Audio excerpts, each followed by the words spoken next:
Continuamos con Cerrando la Noche y hoy vamos a conversar con la doctora Anaís Durán, socióloga política peruana. Además fue ministra de la Mujer y Poblaciones Vulnerables del gobierno de Pedro Castillo. Hemos querido hacer este contacto para, más allá de lo que nos llega a través de los medios de comunicación, poder abrevar a la fuente y enterarnos qué es lo que está pasando en Perú. Doctora, buenas noches. Buenas noches, bienvenida. Buenas noches. Doctora, nos gustaría que nos ponga en contexto cómo ha llegado el Perú a esta situación, una especie de introducción para luego ver en concreto lo que ha pasado con el presidente Castillo. Sí, bueno, yo creo que una explicación un poco más profunda, menos coyuntural, tendría que abarcar la crisis política que se ha agudizado en el Perú desde el 2016, ¿no? En realidad hay un corte en 2001, cuando hay la transición, se va a Fujimori, pero no se desmonta el andamiaje legal y constitucional, sobre todo, que se impuso durante la dictadura. Entonces tenemos ahí una transición bastante mal hecha, ¿no? Donde se continuó todo. De hecho, la Constitución solamente se cambió la firma de Fujimori por Sandro Toledo, y que además se fue descomponiendo desde el 2016, en que Keiko Fujimori pierde las elecciones, pero gana una mayoría en el Congreso, desde donde empieza a cambiar las reglas del juego para tirar cada vez más al Parlamento. Entonces, de esta manera, los últimos 6 años hemos tenido 6 presidentes, casi un presidente al año, y solamente 2 elegidos por voto popular. Los otros 4 presidentes los puso el Parlamento con maniobras legales, como esta figura de la vacancia.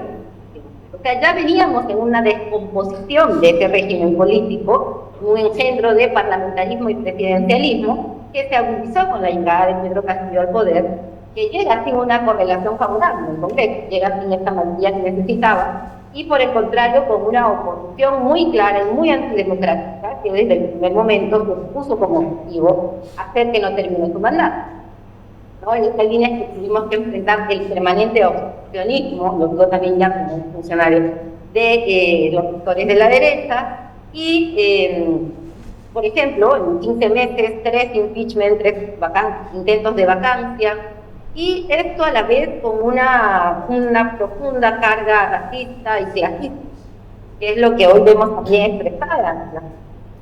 Finalmente, para llegar al punto de alito que tenemos ahora, el 7 de diciembre, cuando Castillo intenta disolver el Congreso, ¿no? Lo interpreto como una medida desesperada, ya la situación tan cercana en la que estaba con este permanente obstruccionismo del Congreso, asume Dina Boluarte, que era la presidenta, y en colusión, en alianza con los grupos que perdieron las elecciones, especialmente con el populismo y el ultraderecha, son quienes componen además su gabinete. Obviamente esto fue asumido por la población como una traición.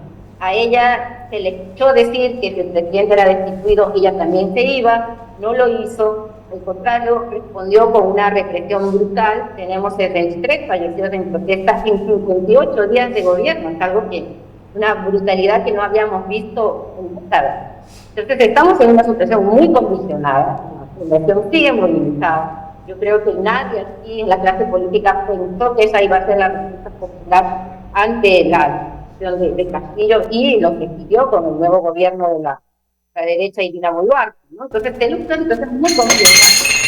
Se niega a denunciar, por un lado, Dina Boluarte, por otro lado, el Congreso se niega a levantar elecciones y la población sigue en las calles. Hoy tenemos varios paros en elecciones importantes, el 4 a una jornada de manifestación popular a nivel nacional, por los gremios. Entonces estamos en una situación muy compleja, como decía, enmarcada en este deterioro mayor del régimen político, y también en esta indignación de la ciudadanía y sobre todo de los sectores más excluidos, que se han sentido sistemáticamente excluidos por la democracia, ¿no? Eligen un presidente, se lo destituyen, y ahora están exigiendo además una nueva constitución, que es un poco la raíz también del problema. Doctora, pero ¿qué pasa con esa institución que le llaman Congreso? Que no importa quiénes accedan, parece que hay un comportamiento institucional, yo he dicho por acá, de abusar del derecho que tienen constitucionalmente, pero no solo lo han hecho los presentes, sino que anteriores legisladores incurrieron en esa práctica. ¿Cómo entender eso, doctora?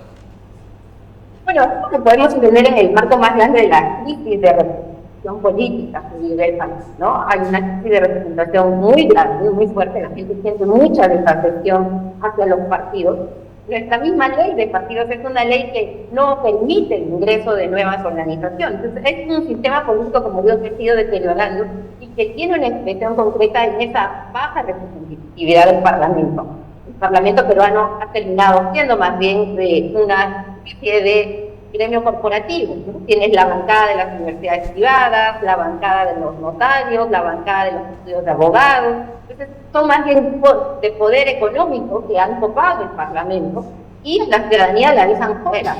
Y la desconfianza, el descrédito frente al Parlamento es tremendo. La última encuesta que salió hace una semana apenas tiene el 8% de aprobación. Es una de las instituciones que la gente más desconfía y están más deslegitimadas porque efectivamente lo usan para blindarse, para sacar leyes a su medida y además impiden el ingreso de nuevos actores, o sea, bloquean con la ley de partidos, como decía, que ingresen nuevos actores y terminan ellos replicando este tipo de maniobras, por la cual sacan ponen presidentes, sacan ponen ministros de Estado y finalmente la popular, la posibilidad que tiene el ciudadano de a pie de encontrar ahí el nivel de representación es mínimo.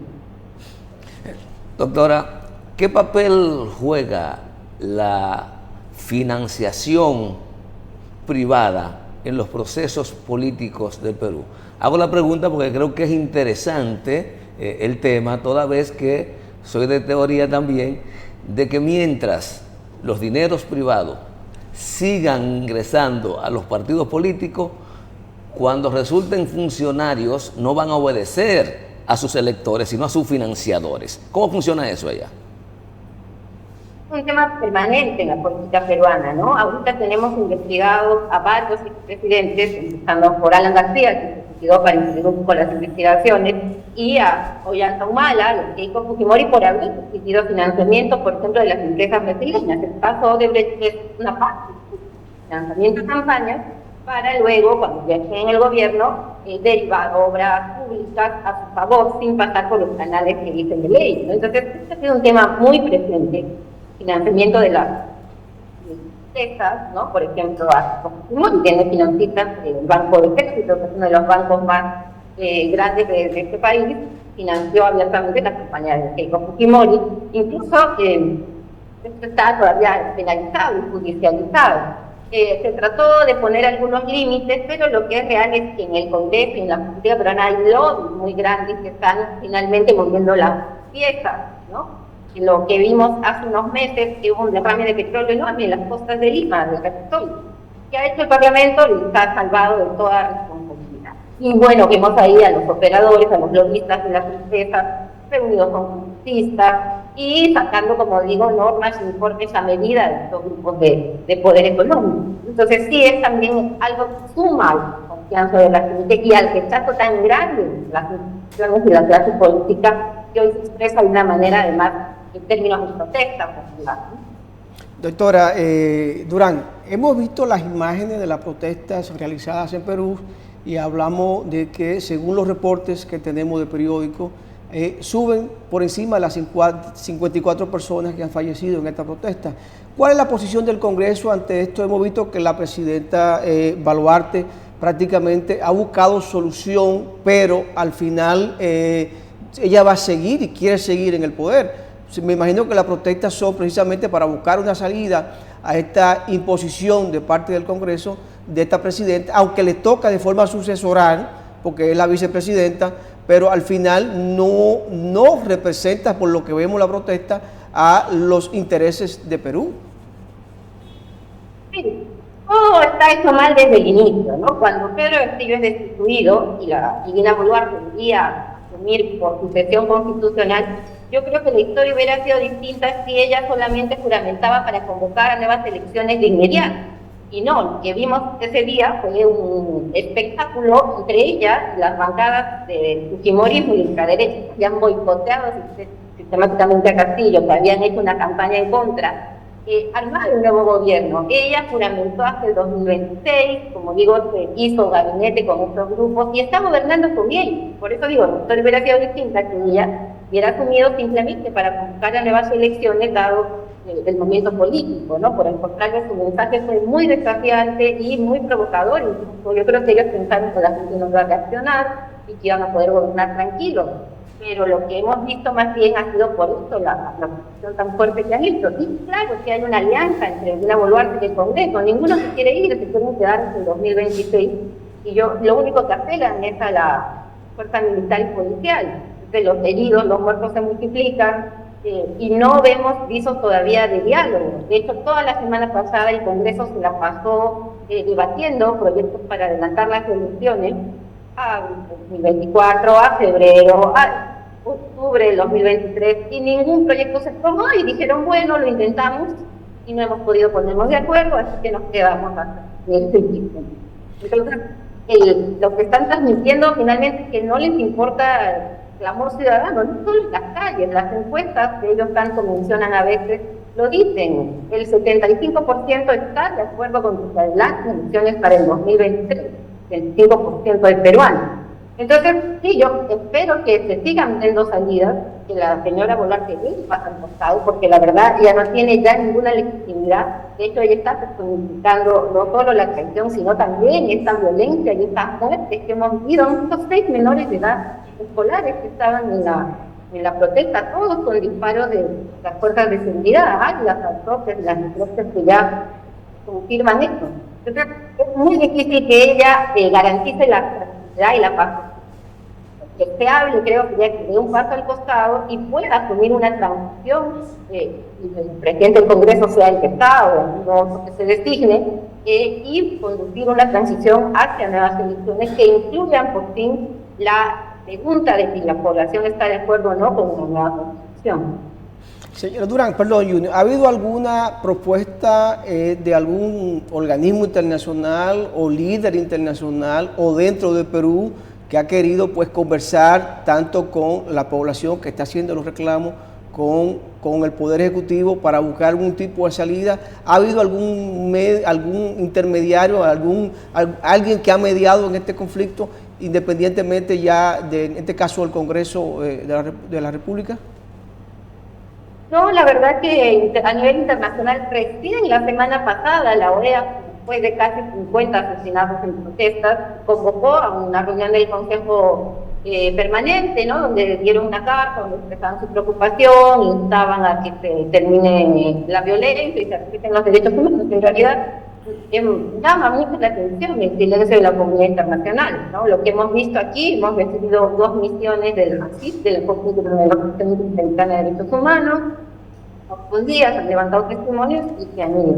Y lo que te digo, esto del Consejo Permanente, ¿no? Se pronunciaron algunos presidentes, pero no hubo un manifiesto conjunto como se da en el Perú. Entonces, sí es muy preocupante porque también hay un nivel de aislamiento en esta línea, ¿no? No estamos viendo que a la comunidad internacional le interese demasiado lo que estamos viviendo en Perú. Doctora, ante la actitud que usted nos describe, que asumen las autoridades en funciones, tanto el poder legislativo como la ejecutiva en funciones, más cada día creciente la indignación popular, ¿cuál es la perspectiva? ¿Cómo visualiza usted que puede el curso de esta situación tan complicada que vive Perú? Yo esperaría que se abra un momento de diálogo. Lo principal, como digo ahorita, es ir abriendo escenarios, ¿no? Escenarios democráticos, por lo menos garantizar el respeto al derecho a la protesta. Tenemos todos los ciudadanos, eso no se está dando. Yo creo que ya sería un avance importante que dejen a la población manifestarse. El sábado hubo una manifestación en Lima multitudinaria, miles de personas, y terminó con casi 20 heridos porque la policía y las fuerzas del orden están haciendo un uso indiscriminado de la fuerza. Entonces creo que un primer punto debería ser garantizar el respeto a los derechos humanos. Y un segundo punto es abrir posibilidades democráticas, ¿no? Yo creo que ya la presidenta no está garantizando eso, por lo menos tener un diálogo con el Congreso para que desde ahí se pueda avanzar con una nueva mesa directiva y un gobierno de transición que conduzca elecciones generales en 6 meses y que estas elecciones generales incluyan un referéndum donde se le pregunte a la ciudadanía, algo diciendo en las calles, cómo es, si está de acuerdo o no con la nueva Constitución. Entonces yo sí creo que es un momento también de crisis que puede traer una oportunidad de regenerar toda esta política que se ha estado descomponiendo a pasos agigantados en el Perú. Vamos a ver qué pasa, la movilización popular va a continuar, no va a ceder, hay mucha indignación, pero también hay un ánimo de abrir la posibilidad de democratizar mucho más el país, ¿no? De escucharnos, de entendernos. Yo creo que el Congreso por ahora cree que se va a quedar, que no va a poder ceder, pero finalmente, como digo, es la movilización popular y es la gente en la calle lo que está pidiendo eso, ¿no? Vamos a ver, me parece que es importante también la presión internacional de los organismos de derechos humanos. Ahorita la mitad del país está en estado de excepción, por ejemplo, eso significa que se reducen varias garantías fundamentales. Y es importante que se haga conocer, que se dé a conocer lo que está pasando en el país.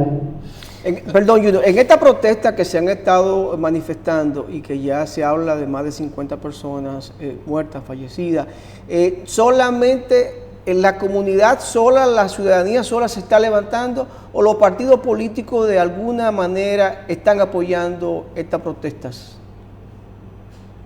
La verdad es que ha sido una protesta sobre todo a nivel social, ¿no? Son las organizaciones sociales, son las comunidades campesinas y los pueblos indígenas los que han tomado la iniciativa. Los partidos aquí están bastante debilitados, ¿no? De hecho, la izquierda tampoco tiene mucho protagonismo, se han sumado, pero quienes llevan la batuta, quienes han estado en primera línea, quienes han tomado esta iniciativa de salir y movilizarse, creo que son los sectores más excluidos. No en términos ideológicos, creo que aquí el componente ideológico partidario no está tan presente, más bien un estallido popular de abajo y, como decía, con una fuerte característica indígena y campesina, ¿no? Un mundo rural, sobre todo en el sur andino, la frontera con Bolivia, esos son los factores que se han movilizado con más fuerza. Doctora, ¿se puede estar jugando al cansancio y a la represión?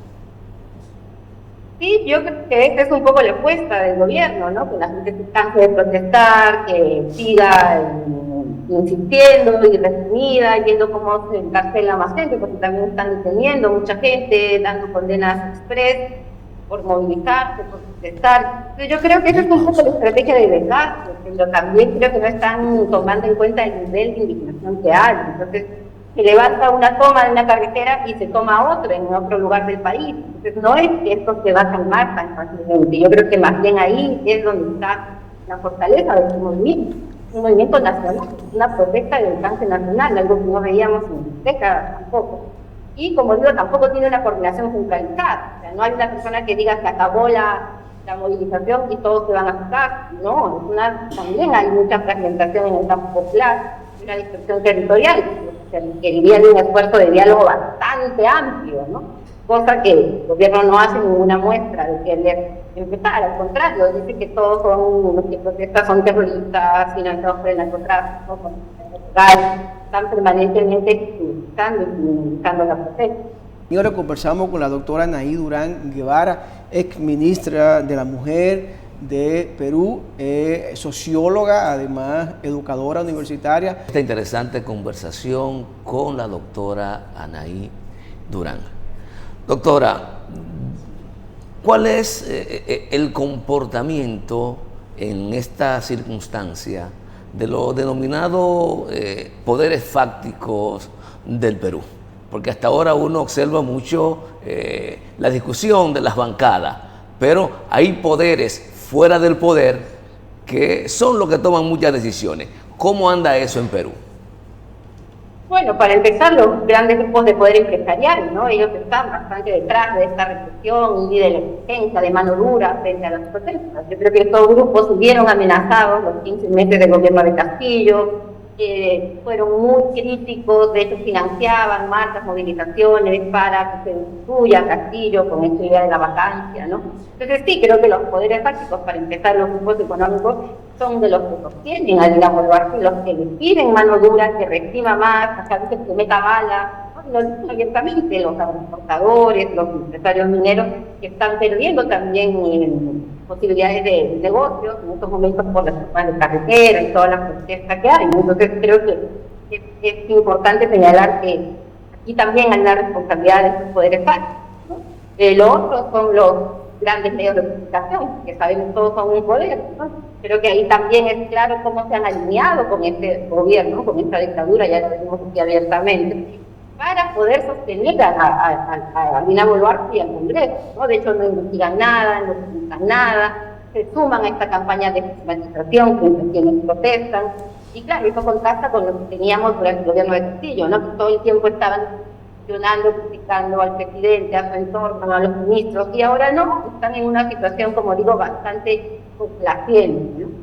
Y por último, las Fuerzas Armadas policiales, que nuevamente han tomado un control más político, en algunas cosas que están militarizadas, por ejemplo, Puno ha sido militarizada.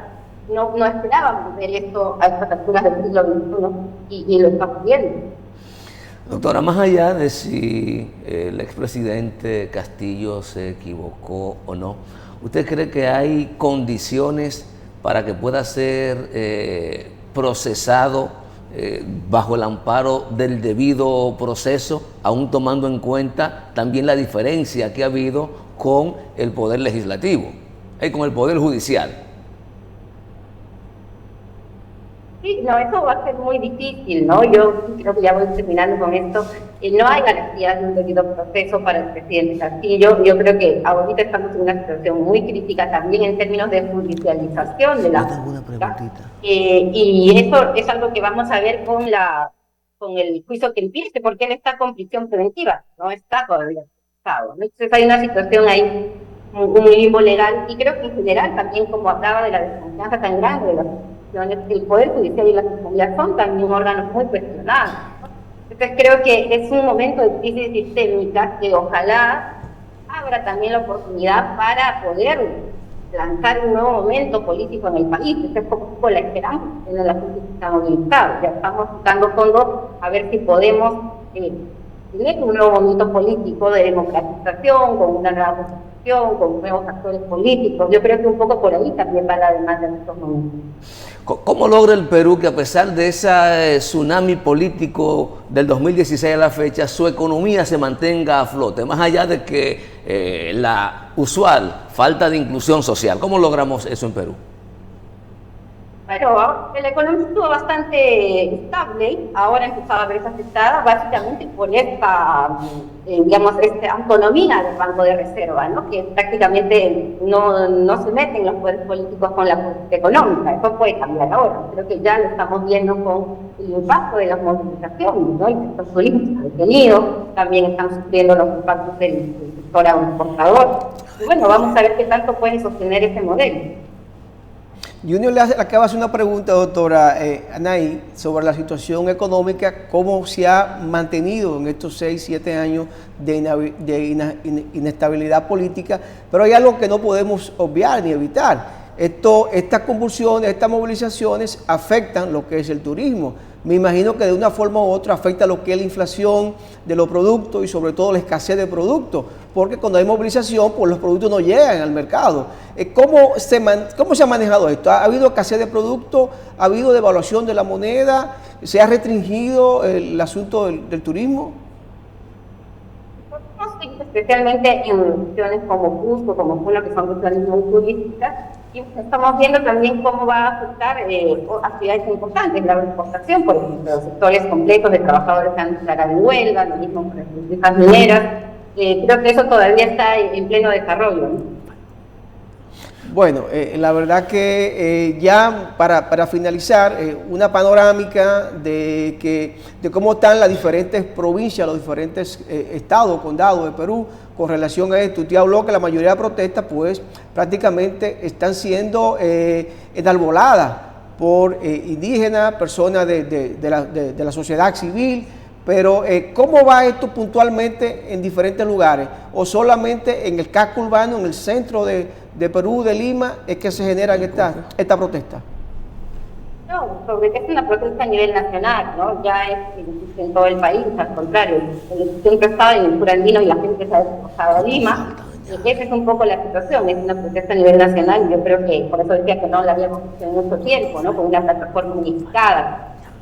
Zonas como Cusco, como Puno, como Ayacucho. Entonces yo quiero resaltar eso y agradecer el interés que ustedes han puesto en este momento de la situación en Perú. Bueno, doctora, vamos a agradecerle el esfuerzo que ha hecho para conectar con nosotros y para que la República Dominicana pueda conocer desde el lugar de los hechos, a grosso modo, cuál es la situación que está viviendo el Perú a partir del 7 de diciembre del año pasado. Cerrando la noche, agradecido por su gentileza. A la doctora Anaí Durán, socióloga y política peruana, ex ministra de la Mujer de Perú. Así que gracias, doctora, por habernos permitido entrar en contacto con usted y conocer, como dice Junior, de primera mano la situación de Perú. Vamos a ir a otra pausa y luego de la pausa venimos ya como un comentario final.